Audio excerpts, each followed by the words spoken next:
Good morning to you. Yeah, great to be here, Kendal. How did you come about with this great idea? I'll start with you, Michael.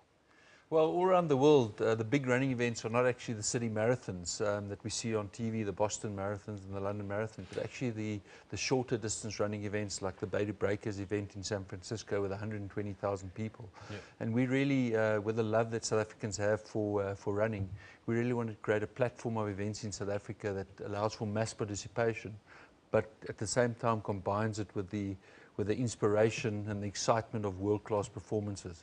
And so we've got the Cape Town event, which saw a world record in the 12km earlier this year.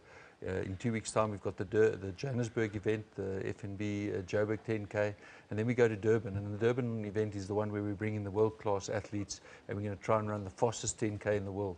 Okay, let's try and get this into context. What kind of times are we talking about here?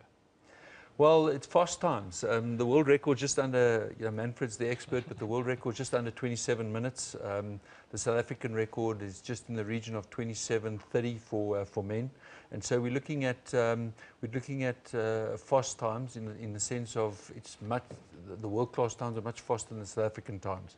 And so we're really bringing the international athletes to inspire our local athletes to run faster than they've ever run before, and maybe break the South African record. Manfred, let me ask you this right now, specifically around the times and what's being tried right now. Durban specifically, why Durban? And why not, for example, somewhere like Cape Town? You've done Cape Town so many times, but why Durban? Do you think this is going to work? Absolutely. Durban in October, perfect weather conditions. Durban is as flat as a pancake. You couldn't ask for a better route. It really is. It's as flat as this tabletop. And if the weather conditions are perfect, and you got guys like Joshua Cheptegei, you got Stephen McCork in there, a couple of other names we'll be announcing in the next few weeks and so on. My mouth is watering. I simply cannot wait for this, because Cheptegei is viewers might remember, he finished 30th at the World Cross Country Championships. He was leading up until the final 500 meters, and he hit the wall. Yeah. A few months later, he goes and finishes just behind Mo Farah in the 10,000 meters. And this is still a youngster. He's only 21. He's got such an amazing pedigree and so much potential going forward. And he said he wants to break the world 15km record in Nijmegen in November.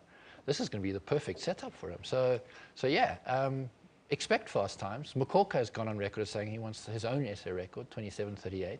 And he's also saying, conditions are good, pacemakers are good. We'll do it. All right. Now let's see what it is that people can expect when they get there. Because we've got Stephen McCork that we've spoken about. We've got Cheptegei. People who would not necessarily know his name, but they see his running, they will say, yes, we saw that guy at the IWF World Champs. He finished just behind Mo Farah, who's as well known as one of the greatest, if not currently the greatest to have run the middle distances. What else can they expect in terms of entries? I mean, do we have a groundswell of entries from South Africans as well as people from the rest of the world? Well, across the series, across the 3 events, we'll have over 40,000 runners running across the 3 events. So this is the first year of Durban. We expect around 8,000 runners.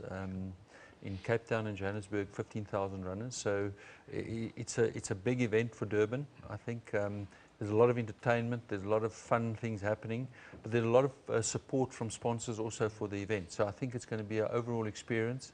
It's going to be fantastic to run along the route and see all the sights in Durban. But of course, that excitement that these athletes inject into the event is going to be amazing. And I just want to say one other thing. I think that Africa is the home of all the great runners. And if they don't live here now, they come from Africa. Yes. So we're really very focused on creating a running event of excellence on African soil. And we believe that the 10km, which is accessible to most people, is the ideal distance to do it. And we look forward to a massively exciting day in Durban on the 8th of October. Let me ask you this. I'm sure it's going to be very exciting. Were you a runner yourself at any time? You look like you could have been. Yeah, no, I was a runner. I still run a bit more on the trails these days, but 10km was my distance back in the day. Oh, so you know a good runner when you see one. Besides what? So this man here, would you put him up for the challenge? Put Michael up for the challenge. No, I'm talking about, I'm asking Michael, would you put Manfred up for that challenge to put him in that space? Michael is fitter than I am right now. He's creamy. Yeah, no, he does trails. I mean, you need to be extremely fit to do trails. I tried to walk a trail. It was incredibly difficult. But you also stopped smoking, so this is the perfect venue and event for you to come. So here's the challenge. See you in Durban. Well, yeah, let's talk about that. We've tried to get the athletics journalists to run, but we actually prefer that they cover the event. They keep them alive. And we'll make sure that they're entertained. But you know, it's going going to be such an amazing event to watch that I think Manfred won't want to run. He'd want to. I want to see this. One of the things that I really loved about the work that you have been doing, Michael, is being shown right now to some of our viewers on this back wall here. The drama in this sequence as it comes to the end. That's the kind of drama we're expecting to be getting there, isn't it? Because we're looking at creating a new world's best time for 2017. Well, what you're watching right now is the finish of the inaugural FNB Cape Town 12-1 run. They missed the world's best by 1 second. And then, of course, this year, Morris Gachaga went and broke the world's best. So he's the world's fastest over 12 kilometers in the world. Last year in the FNB Cape Town 12, Stephen Mokoka won it. He also just missed out on a world's best, ahead of Daniel Salel, who was second in that race and second again in 2016. So Fantastic. Always fast times. Fantastic. I want to thank you so much for coming through, Manfred. Michael, Meyer, thank you. Stillwater Sports, great stuff. I hope it goes well out in Durban. Thanks very much, Kendal.